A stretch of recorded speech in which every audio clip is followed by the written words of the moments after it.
Hey guys, how are you? It's Brad Sundberg in the studio with MJ. We're doing something different on the podcast today. I've never really done this before. I've got my buddy Chris Lacy here from South Carolina. A lot of you guys already know Chris. Chris is a rock star in the MJ world. I'm bringing him into my backyard, the Magic Kingdom here in Orlando, and I'm going to be taking him on what I call my right turns only walk. So I'm going to be taking you guys along with. We're going to be having a long conversation, talking about Michael, talking about Disney. I don't know what Chris has up his sleeve, but it's going to be hopefully a different kind of podcast than I've ever done before. Hope you enjoy it. Have a great day and settle back. Here we go.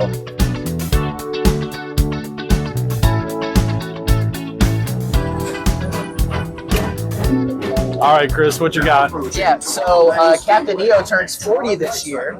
And That's not possible. I was curious, what is your fondest memory of working on Captain EO with Michael? Man.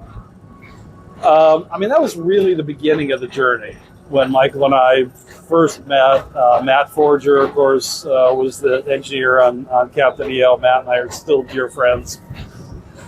I think everything was so new. It was really my first time when I was allowed into a real recording studio at Westlake, and just watching these guys create the music, watching Michael create, watching them compile the vocals. It was all so new to me. Yeah. I did get to go to the set to bring Michael a tape or something, just once, but just being in the studio and watching that thing get created. I've done entire trivias on Captain EO. The whole movie fascinates me financially. The cast of characters in terms of, Spielberg was supposed to direct it. That's right. And he stepped out, and that's when Coppola stepped in. But when Captain EO opened in LA at Anaheim, yep, it was the first time Disneyland was open for 60 continuous hours. Whoa. And Deb and I went that weekend, and we got the little opening weekend t-shirts. The line, obviously we're in a different park, but the line to get in Captain EO was 7 hours long. Wow. It actually wrapped all the way down Main Street. And the financials, there's so much cool stuff about Captain EO. Yeah. So more to come. Man, that's awesome. Yeah, so given the fact that we're in front of a futuristic attraction, I can remember a lot of folks saying that, Dangerous felt futuristic as far as like its soundscape. So I was curious, when Teddy Riley was in the studio and recording drum sounds, things like that, how involved was Michael in wanting to program certain sounds for the album? You're trying to make me step into a hole, aren't you? A little bit. I guess there's been some stuff, I don't know, maybe Teddy wrote something or said something about drum sounds or whatever. Yeah. What was it? The song? Was it Jam? Jam. Okay. Mm-hmm. Yeah, Jam is Bruce and Renee Moore. Renee Moore did we'll call it the primary drum sound. Sure. Bruce and I actually recorded those drum sounds. Those are Bruce's sounds. And then Renee did the programming. Now, after the fact, when Teddy really got involved, were different things added? Absolutely. Sure. Teddy put all of his, cool studio percussive wizardry stuff. Yeah, all his stuff. Yeah. But in terms of the original drum sounds, drum programming, yeah, I gotta give that one to Renee and Bruce. Makes sense. No disrespect to Teddy, but people's memories change over time. Very true. We'll just let it go at that. That's true. All right, Chris. So this is kind of one of my favorite areas. This is the Disney Railroad. So, trains were hugely important to Walt and Michael. Michael loved his trains. And the unfortunate thing is the trains aren't running right now. But normally it goes all the way around the park. But in a little while, you'll see they've got that side of the park under huge construction. They're putting Cars Land in over there. Oh. So the train just does this little back and forth thing. But anyway, what you got? Yeah, I was curious. Was there ever like a studio blackout during certain album sessions? I think you read my social media. In Sherman Oaks. Oh, can I let you on a secret? Sure. Oh man, I got to be careful. I'm planning on doing an event in LA, probably in August, and I think we're going to be able to get back into Record One. Oh wow! So this is going to be a cool year because I'm going to be in Hit Factory in New York. I haven't stepped foot in Hit Factory since 95, and I haven't stepped foot in record one since 92. Wow. So there's a whole, we're working on it. I can't give too many details, but in August, we're hoping to be back at record one. But at record one, yes, we did have a power outage. And Hollywood, well, this is in Sherman Oaks, but yeah, that Southern California back then, there would be brownouts. They'd, kind of shut down neighborhoods for a minute so the power company could keep up. And recording studios were not immune. So yeah, we never, to the best of my knowledge, we never damaged any tapes. But yeah, little flickers in the power, believe it or not, were fairly common. Wow. This one particular time, power was out probably for 2 or 3 hours. And we busted the camera out and took some pictures. But Michael, he was so good-natured about stuff like that. He sat there with a flashlight, reading a book.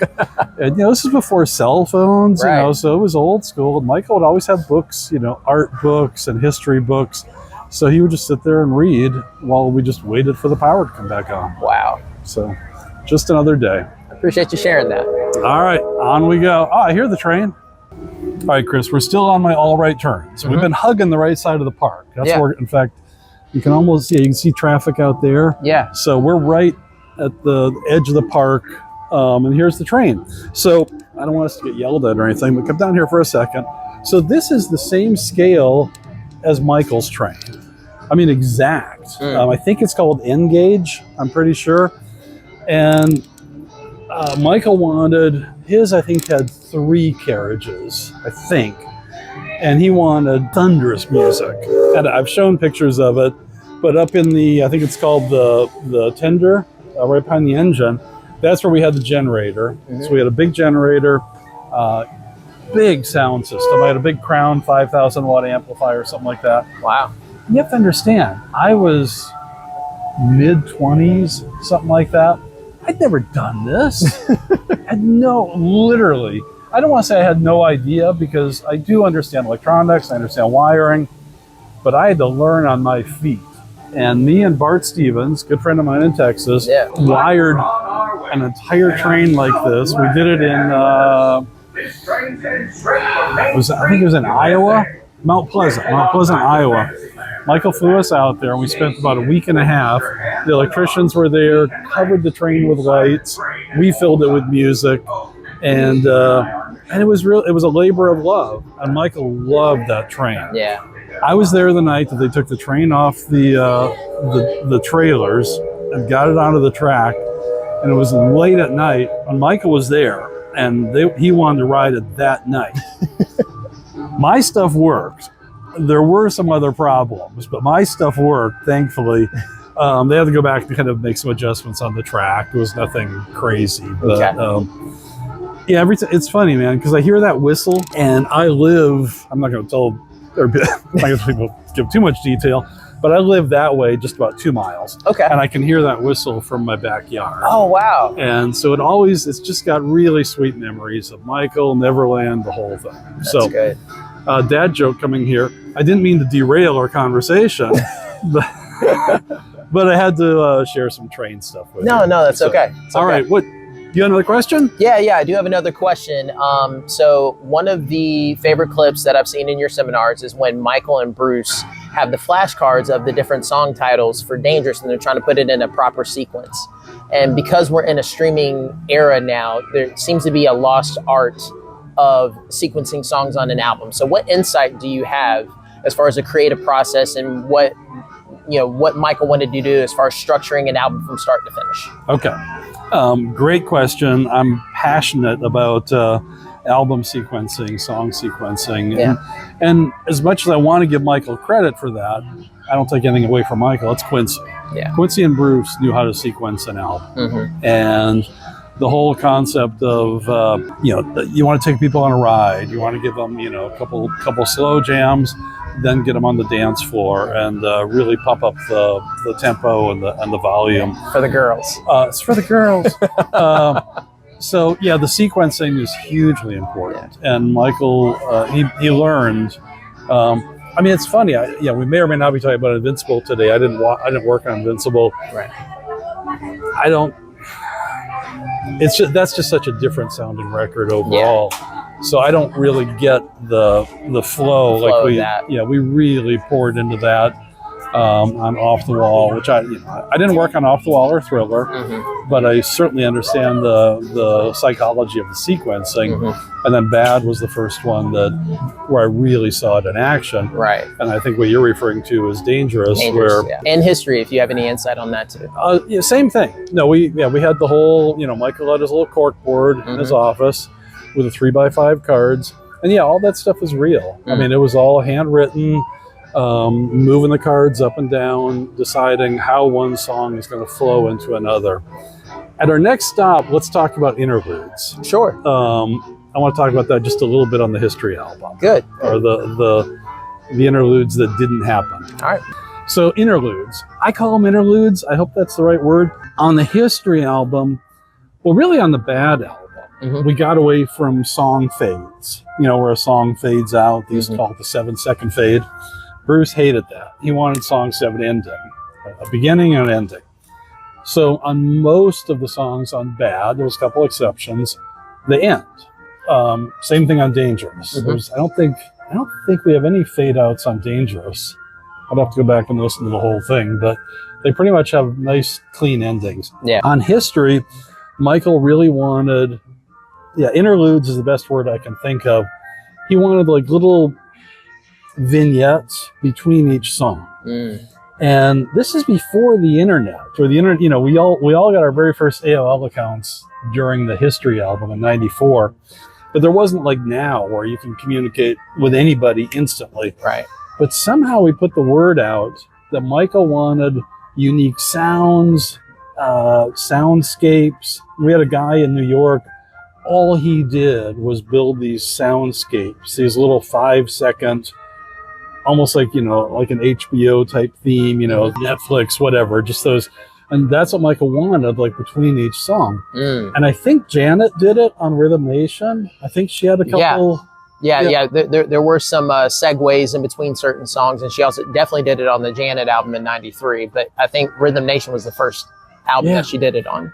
And we just couldn't really land the plane with what Michael wanted. So he really wanted one of those between each song. Interesting. And we tried, and we spent probably a ridiculous amount of money, but it just didn't come around. Gotcha. So interesting. All right, what else you got? Yeah. So I know that you have fond memories of being at the Hit Factory. Being from California and having to go to New York, I bet there was a bit of a culture clash in a way. But I believe you said during the seminar, like there was a lot of snow when you were there. So what do you recall of like being in the snow and just memories tied to Hit Factory during that time? It's so funny because right now my daughter Amanda lives in New York. I think they had 28 inches of snow this past week or something. That's crazy amount. When we were there in the winter of '93 into '94, I got there early '94. There were 16 blizzards, and New York was just covered in snow, and it was so much fun. We were all staying for the first part of the project. We were all staying at what was called the Helmsley Palace, big hotel on Madison and 51st, I think. And now I think it's just called the Helmsley or something, or maybe it's just called the Palace. And Michael was up. They had kind of the suites up in the very, very top, and we were down in the rooms. Not that they were bad, but comparatively his was better. And it was me and Brad Buxer and Andrew Sheps and Matt and Eddie and Craig was kind of the core team. And we would walk to the studio. It's like that's one of the things I love about New York is you walk. Yeah. When you're in Orlando, when you're in LA, you drive. But in New York, you walk or grab transit. And we would walk. It was like a 15-minute walk from our hotel to the studio, and that would be kind of our time to get ready for the day, to grab a egg on a roll, a little sandwich or something. And in the snow, you could literally, I know it sounds like some old black and white movie, but you could literally walk right down the middle of the street because there was no cars. I mean, the snow was so deep. Right. And Michael pulled me aside one day and he said, sometimes I look out my window and I see you guys walking to the studio, especially in the snow. And he said, I wish I could go with you. I wish I could just kind of be one of the guys, and just, walk through the snow to the studio. But of course, it would have been mayhem, to have him walking down the streets of New York, 54th Street. Yeah. But it was sweet that he noticed. I'm not saying he saw it every day, but I think there was a little bit of a routine where he kind of knew what time we were going to leave. So I don't know. At least that's how I remember it. Okay. I did have another question around the same time that you're working on the History album. I know that you had some involvement in the Ghost short film. So, what would you like to share about that? They did. I think they shot Ghost twice. Mm-hmm. I think there was the Stephen King one that they started. Yeah, I want to say they started that in '93, and then they completed it in '97. I want to say. Yeah, 96, 97. And I wasn't involved in the first one. Okay. I don't really know how far it went. I know there were some issues, but I was very involved in the second one. Michael likes music just ferociously loud. I like loud music. You probably like loud music. Mm-hmm. You really have no idea what MJ loud music is. It's just pain. And I love, feeling music against my chest, but he's crazy. So I built him this huge, I would estimate that it was 17,000 watt sound system, something like that. Should we spin the camera around and wave at Donald and Daisy? Sure. Why not? Look at that. See? Donald! See ya! Got a wave from Donald. See? What more do you want? But I think it was at Van Nuys Airport. I think it was in one of the hangars that they did most of the shoot. I think that's right. That's where it was. Yeah. And it was so loud. They gave all the crew, hearing protection. And we had these giant speakers on wheels. And if Michael was going to do a dance, in front of that little red wagon or whatever, the speakers would be just out of the frame. Mm-hmm. And so the crew would have to move the speakers. So Michael was just getting slammed with music. Mm. But it was, I think it shows, I like to think that part of the dances that he does in that video are just extraordinary. Absolutely. And he needs to feel the music. And again, I'm not patting myself on the back. I was so young, and he would just call me. And I'd just say, hey, this is what I need. Can you do it for me? And there were massive sound companies in LA. He could have had anybody at the snap of a finger, but he trusted me. And I was fair to him. And we had so much fun doing it. Mm-hmm. So I'll never be able to express the gratitude I have enough for him giving me all those chances and just trusting me with that kind of responsibility. That's good. So, that's good. Good stuff. Yeah. Quick question about Invincible. I know over the years you've gotten a lot of fan feedback on why they love the album, and even though you didn't work on it personally, what has been like the most common answer that you've heard? Yep, you had to bring up Invincible. Yeah. Once again, there's ice. I got to be careful not to slip. Invincible. It's a really interesting album. It's not my favorite. I've never made any secrets about that. I do think that there's some gems on it. It doesn't have kind of that family vibe that like Bad and Dangerous and even History to a certain extent. Mm-hmm. To me, Off the Wall, Thriller, Bad, Dangerous, they sound cohesive. They sound like a family. Yeah. And then History has a different edge to it. Invincible, it's not my favorite. But again, there are some gems on it, and every album doesn't have to make Brad Sundberg happy.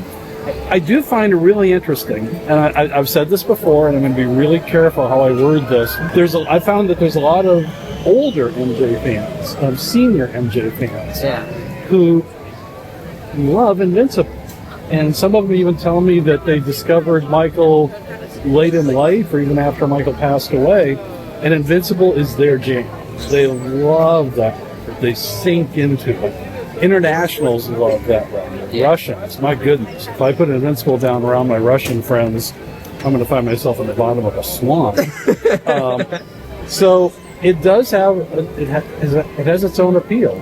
I remember when I bought Invincible. This is a true story. I was literally driving to Neverland. I bought it the day before. I was driving my Chevy Tahoe, and I was going up to Neverland to do some work. And I really wanted the bike.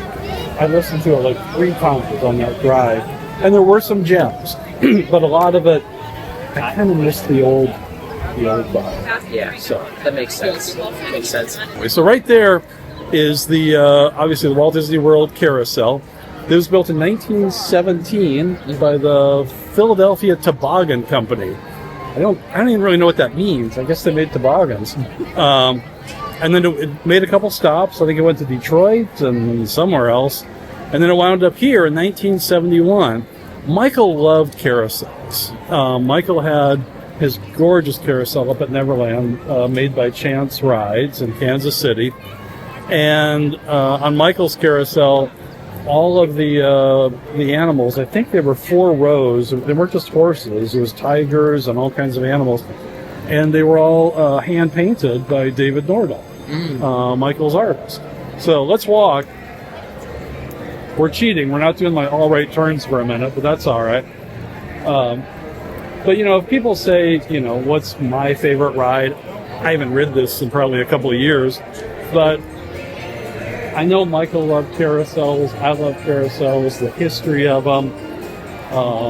If you ever go to like Coney Island or Santa Cruz Beach Boardwalk, I will spend the money to jump on the carousel just because they're so iconic. Yeah. So, all right, we're coming up on the back of the castle, and I'm going to let you take over here in a minute, but we're at Magic Kingdom. We may as well just enjoy it for a second. Yeah. There's a suite up in the top. You probably know about it. Yeah. I've never been there. I have a feeling that if Michael were still around, he'd probably be a regular punching the clock up there. But yeah. But you've got to be a celebrity or a who's who to wind up there. Right. All right. Where do you want to go? Yeah. So speaking of magic, there is a lot of excitement around upcoming biopic that's coming out in April. What do you think is the one thing they have to get right? Oh man, there's so many trapdoors today. I don't know. I mean, I've seen MJ the musical probably like 6 times. Yeah. And have you seen it? Yes, I have seen it. Where'd you see it? I saw it in Greenville, South Carolina. Okay. When I sit and watch MJ the musical, and this is really true, all 6 times I've seen it, you all of a sudden you kind of let yourself go, and I kind of let myself believe just for a few seconds that's Michael on stage. And I have a feeling I want the movie to do it. I want to do it for me. I want to do it for you. I want to do it for MJ fans, and I want to do it for non-MJ fans, people that need to learn about Michael. Right. So I guess it's not something I put my finger on as much as I hope the feeling is there that the team is trying to convey. Yeah. If that makes any sense. Yeah, you brought up a good point about feeling. Like, if the feel is there, then you'll know that it's a success. So, what feeling should fans not project onto the biopic heading into it? Feelings. I mean, it's a hard question. I'm flipping through answers in my head.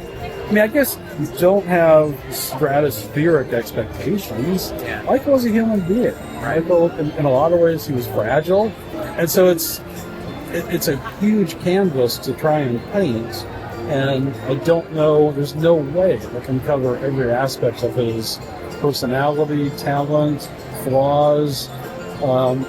So I hope the overriding takeaway from it is going to be, this guy was remarkably talented. Right. Stupidly talented. He was, battling his own demons in terms of his childhood and Joseph and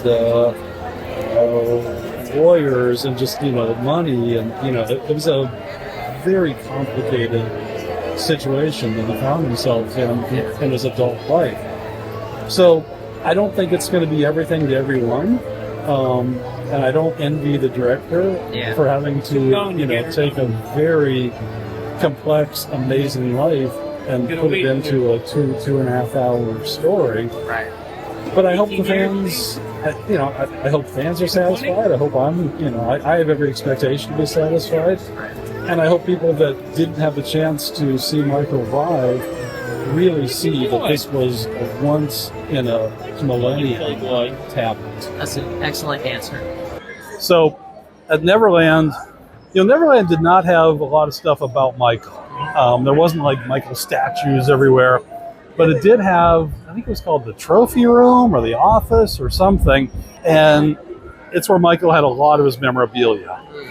And in that room, kind of looking out at the pool, I think it was, there was a little, like a 2.5 foot statue of Peter Pan. And it was just Peter Pan looking out, at Neverland, basically. And there was something about it that was so iconic and so perfect. Because everything at, Neverland, the park at Neverland was kind of like this, but the rest of it was just this beautiful, manicured estate. But Peter Pan kind of overlooking the whole thing, kind of right in the center, always just struck me. I know it was one of Michael's favorite movies, and I'm sure we did talk about the ride, but I don't remember a specific conversation. Yeah. But anyway, whenever I see Peter Pan's flight, I get just a quick little memory of Mr. Jackson and Neverland. All right, Chris, Haunted Mansion, one of the iconic rides at Disney. I think it's shut down for a big refurb right now. I don't know if this is one of the original rides, but definitely a Disney fave. But you've never ridden it? No, I've never been on it. Oh, it's an amazing ride. There's Haunted Mansions in every Disney park, and they're all totally different. It's a Disney thing that they keep them all totally different. But yeah. Anyway, do you have a question? I do, and it's kind of funny. We're in front of a place of fear. I can imagine the MJ estate gets fearful anytime that songs are leaked online, things like that, because they're trying to keep things under lock and key, I would imagine. So, based on any of the unreleased songs or recent leaks that you're aware of, songs that you participated in, are there any fond memories that come to mind? It's a question that kind of haunts me a little bit. Get it? Yeah, I see what you did. See what I did right there? In terms of, the leaks, I hear stuff from people about new stuff that's been, leaked, which is our word for stolen. And honestly, I'm not trying to sound pompous or anything. I usually have so little interest. If I didn't really work on it, I don't have a personal connection to it. That makes sense, sure. And I'm not, I don't go bury my head in the sand. Oh, I'm not going to listen to that song that was leaked. I just know that somewhere theft was involved on some degree. So that's unfortunate. But, there's what's the Brad Buxer song, Songs of Gloucestershire, whatever it is, Gloucestershire, whatever it is, Days of Gloucestershire. I mean, it's a pretty song. There are some really pretty songs that are tucked away. They weren't finished, and that's the part of it that there's a little bit of a gray area with the estate. Right. Not a little bit, a lot. But in terms of, it's not a joke, but I've kind of told this story 100 times. You can go through my phone, and I just don't listen to a lot of Michael's music on a daily basis to begin with. Right. Much less burrowing in and listening to, this song just got leaked or whatever.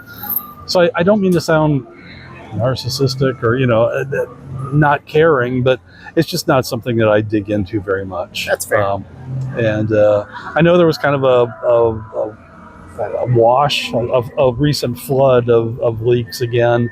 And if something crosses my desktop, I might give it a quick little listen. And sometimes what it does do is it will remind me of something, maybe Michael was kind of working on a groove or a melody years earlier, and this is kind of where it progressed. So that does happen once in a while. But I really don't keep a big tab of all the leaks or a playlist, the leaks playlist. That makes sense. All right. Yeah. Ready to keep walking? Sure. Over here, the wall used to be Tom Sawyer's Island. And you want to know a little fun Brad trivia fact? Yeah, let's go for it. At Disneyland in California, they had the big steamboat, the Mark Twain steamboat. And that's where I proposed to Deb. Wow. And Michael was really tickled by that. I was able to tell him that, Deb and I have a connection right down to our wedding rings of Disney. That's where I proposed. Wow. So 1985. So a few years ago. But now this one's all gone. There's no riverboat. There's no Thomas Sawyer Island. There's no nothing. It's going to be Cars Land. So things change. Life goes on. Let's keep walking. Yeah, so you've been doing these seminars for close to 15 years now, you and Maddie. Yep. So what keeps y'all motivated to keep doing it, and what do fans have to look forward to this year? I've made a rule. I've told this to a lot of people. Each one of these is a gift, and I mean that. Mm-hmm. If you would have known me 20 years ago, I couldn't speak in front of 4 people. I mean, I could, but I was a really nervous public speaker. Yeah. And man, once this door opened up, my first couple seminars, Jared Bradshaw can attest to this, I was a shaking mess. And I was so nervous and so scared. And since then, God is good, man. I mean, the nerves have gone way down. And each one is a gift. Mm-hmm. And I mean that. When I'm flying, thankfully I don't have to fly in the middle seat too many times, but sometimes I do. Flying in the middle seat, to London, 6 hours, crammed in there. And I've made an absolute promise to myself, not to complain. I will maybe vent to my wife a little bit, but in terms of grumbling about, the travel's so hard, I just don't, because each one of these is an absolute gift. I've met people. I've met you. I've met people in Russia, Spain, Japan, Australia, Germany, Switzerland, the UK. Friends I never in a million years would have been able to connect with. And so that part of it is an absolute joy. Yeah. And that's the truth. What keeps us motivated? I do love the travel. I love sharing these stories. I love the music and meeting people. Yeah. What's coming new? This year, we've truly, I kind of hinted at this before, but I'm doing a complete rebuild of my events. Okay. We're doing much higher, I call them high res. All the mixes I'm playing are now high, as many as I can. They're true high resolution mixes. Maybe some people will care, maybe some people won't, but to me it's important. I want the music to be paramount. Yeah. We're cleaning up. We've got new video. I know people kind of roll their eyes when I say this, but we actually found another videotape of about 70 minutes of stuff that I haven't shown before. Wow. So we're restoring all of that, cleaning up a lot of our old video. I do think, when we're in Paris and New York are going to be the first 2 where I really introduce a lot of this stuff, and I'm excited. Awesome. It's kind of hard learning a new show, because I had the other one just, in the back of my head. It was just like autopilot. Yeah. But it's good for me. Yeah. And I mean, yesterday I probably spent about 10 hours in my music room, and it was so much fun. Mm-hmm. Maddie and I were digging through mixes and choosing which one is going to go where. And it gets me lit up. So I want to continue to be excited. So I think the new stuff that we have coming is exciting. And I hope people are really going to like or appreciate the effort that we put into it. That's good.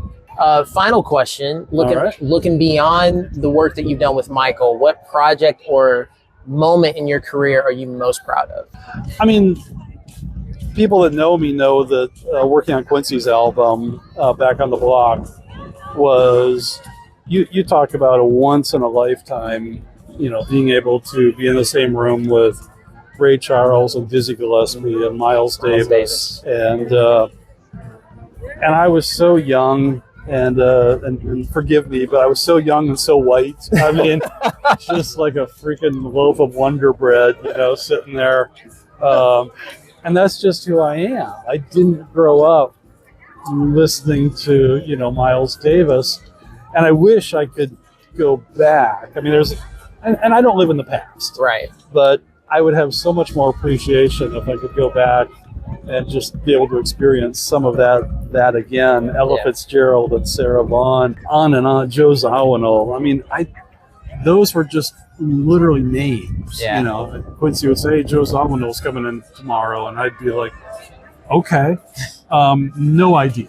So, I mean, Quincy's back on the block. I love introducing people to that record. It's my favorite Quincy record. Yeah, it's Quincy's follow-up, Juke Joint. Yeah. There's some just pure magic on there also. It's a different type of record. Right. I think what we did on Back on the Block was just so timeless. But Quincy was, again, just one in a million. And the fact that I got to spend so much time with him and with Michael and with Bruce and with Reed and this amazing family, Rod. You know, we haven't talked about Rod. Temperton. We could do another whole walk just talking about Rod Temperton. I bet. We might have to do that next visit. Sure. But I've been very blessed, and I'm very grateful. I didn't deserve any of this. I was at the right place at the right time. I worked hard.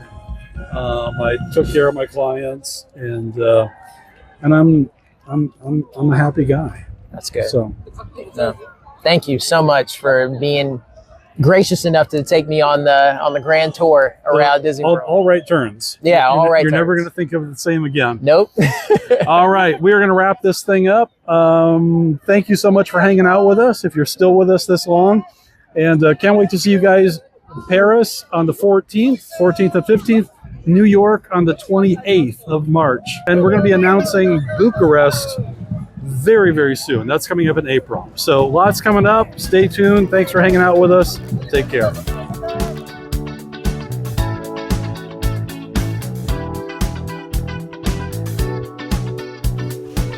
In the Studio, the podcast is produced by Maddie Sundberg.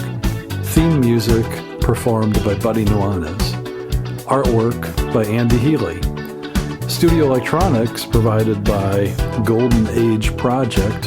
And studio acoustics provided by Acoustic Sciences Corporation. My name is Brad Sundberg. Thanks so much for hanging out with us in the studio.